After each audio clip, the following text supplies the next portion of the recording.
খ্রিস্টেতে আমার প্রিয় ভাই ও বোনেরা, আপনাদের সকলকে জয় যিশু।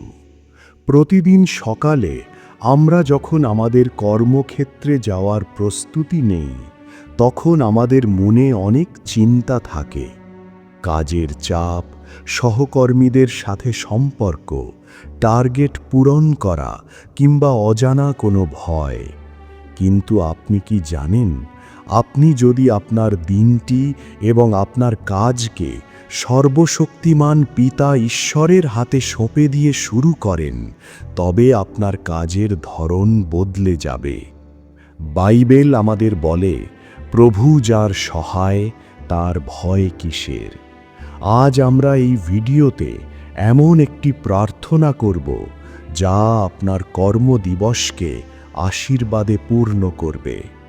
আপনি যদি এখনই কাজে বের হওয়ার প্রস্তুতি নিচ্ছেন, তবে কয়েক মিনিট স্থির হয়ে বসুন এবং আমার সাথেই প্রার্থনায় যোগ দিন। প্রার্থনায় যাওয়ার আগে আসুন আমরা ঈশ্বরের বাক্য থেকে শক্তি সঞ্চয় করি। গীত সংহিতা 90:17। আমাদের ঈশ্বর প্রভুর অনুগ্রহ আমাদের ওপর থাকুক। আমাদের হাতের কাজ আমাদের জন্য সফল করো। হ্যাঁ, আমাদের হাতের কাজ সফল করো। প্রিয় বন্ধু, আমরা যখন নিজের শক্তিতে কাজ করি, তখন আমরা ক্লান্ত হই। কিন্তু যখন ঈশ্বরের কাছে প্রার্থনা করি, তখন তিনি আমাদের সামান্য প্রচেষ্টাকে অসামান্য সাফল্যে রূপান্তর করেন। কলোসীয় 3:23-24 পদ। তোমরা যা কিছু করো তা মানুষের জন্য নয়, কিন্তু প্রভুর জন্যই করছো মনে করে মনে প্রাণে করো। তোমরা তো জানো যে তোমরা প্রভুর কাছ থেকে পুরস্কার হিসেবে উত্তরাধিকার লাভ করবে। তোমরা প্রভু খ্রিস্টেরই সেবা করছো। প্রিয় বন্ধু, আপনার অফিস বা কর্মস্থল কেবল রুজি রোজগারের জায়গা। আপনি যখন আপনার কর্মস্থলে সততার সাথে কাজ করেন, তখন আপনি আসলে ঈশ্বরের সেবা করছেন। হিতোপদেশ 16:3 পদ। তোমার সমস্ত কাজ প্রভুর চরণে সঁপে দাও, তবে তোমার পরিকল্পনা সফল হবে। আসুন আমরা প্রার্থনা করি। হে পবিত্র, ন্যায়পরায়ণ এবং দয়াময় স্বর্গস্থ পিতা, তোমার পবিত্র চরণে আমরা প্রণাম জানাই। এই সুন্দর সকালের জন্য তোমাকে ধন্যবাদ। আজ সকালে আমি আমার এই ভাই বা বোনের জন্য প্রার্থনা করছি, যিনি এখন তার কাজে যাওয়ার প্রস্তুতি নিচ্ছেন। প্রভু, তোমাকে ধন্যবাদ জানাই যে তুমি আমাদের অলস বসে থাকতে দাওনি। কাজ করার শক্তি এবং সুযোগ দিয়েছ। এই কাজের মাধ্যমেই তুমি আমাদের অন্ন সংস্থান করো। আমরা আমাদের চাকরি বা ব্যবসার জন্য তোমাকে ধন্যবাদ দেই। 2. তোমার উপস্থিতি যাচা করি। প্রভু, আজ যখন এই ভাই বা বোন বাড়ি থেকে বেরোবেন, তুমি তার সঙ্গে থেকো। মুশির সাথে যেমন তুমি ছিলে, যোসেফের সাথে যেমন তুমি ছিলে, তেমনি আজও তোমার উপস্থিতি যেন তার সাথে থাকে।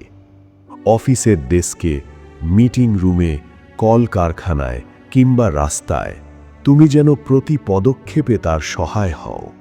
হে প্রভু, আজ কাজে অনেক কঠিন সিদ্ধান্ত নিতে হতে পারে। তুমি তাকে তোমার স্বর্গীয় জ্ঞান দান করো। যখন কোনো সমস্যা আসবে, তখন যেন সে বিচলিত না হয়ে তোমার দিকে তাকায়। দানিয়েলকে যেমন তুমি 10 গুণ বেশি জ্ঞান দিয়েছিলে, আমার এই প্রিয় জনকেও তুমি সেই প্রজ্ঞা দান করো। হে স্বর্গের পিতা, কর্মক্ষেত্রে সবার সাথে যেন সুসম্পর্ক বজায় থাকে। কোনো তিক্ততা, হিংসা বা কলহ যেন তাকে স্পর্শ করতে না পারে। যারা তাকে অপছন্দ করে, তাদের প্রতিও যেন সে খ্রিস্টের ভালোবাসা দেখাতে পারে। তোমার শান্তি যেন সেই কর্মস্থলে বিরাজ করে। প্রভু, আজ পথে চলাচলের সময় তুমি তাকে সুরক্ষা দিও। যাবতীয় দুর্ঘটনা এবং অমঙ্গল থেকে রক্ষা করো। কোনো অশুভ শক্তি বা ষড়যন্ত্র যেন তার কাজের ক্ষতি করতে না পারে। তোমার স্বর্গদূতদের আজ্ঞা দাও যেন তারা তাকে চারদিক থেকে ঘিরে রাখে। পিতা, তাকে এমন শক্তি দাও যেন সে তার অভিজ্ঞতা দিয়ে কাজ করতে পারে। সে যেন ফাঁকিবাজ না হয়, বরং সততা ও নিষ্ঠার সাথে কাজ করে তোমার নাম মহিমান্বিত করে। তার হাতের কাজকে তুমি আশীর্বাদ করো, যাতে তার মাধ্যমে প্রতিষ্ঠানটি উন্নত হয়। হে ঈশ্বর, যদি কোনো আর্থিক দুশ্চিন্তা বা কাজের টার্গেট নিয়ে ভয় থাকে, তবে এই মুহূর্তে সেই ভয় দূর করো। তুমি আমাদের যোগানদাতা জিহোবা ঈশ্বর, তুমি আমাদের সব অভাব পূর্ণ করো, আমাদের হৃদয়কে শান্ত করো।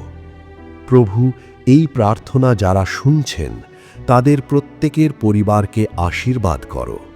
কাজ শেষে তারা যেন সুস্থ শরীরে এবং হাসি মুখে পরিবারের কাছে ফিরে আসতে পারে। সারা দিনের শেষে তারা যেন তোমার মহিমা প্রচার করতে পারে। আমাদের ত্রাণকর্তা প্রভু যীশু খ্রিস্টের নামে এই প্রার্থনা চাই। আমেন। প্রিয় দর্শক, আপনি যদি বিশ্বাসের সাথে এই প্রার্থনাটি করে থাকেন, তবে নিশ্চিত থাকুন যে ঈশ্বর আপনার সাথে আছেন। আজ আপনার দিনটি অন্য সব দিনের চেয়ে আলাদা হবে, কারণ আপনি আপনার দিনটি শুরু করেছেন আপনার সৃষ্টিকর্তা ঈশ্বরের সঙ্গে। ঈশ্বর আপনাকে অনেক আশীর্বাদ করুন। আপনি যদি মনে করেন এই প্রার্থনাটি অন্যের উপকারে আসবে, তবে অবশ্যই এই ভিডিওটি শেয়ার করুন। ঈশ্বর আপনার মঙ্গল করুন। জয় যিশু।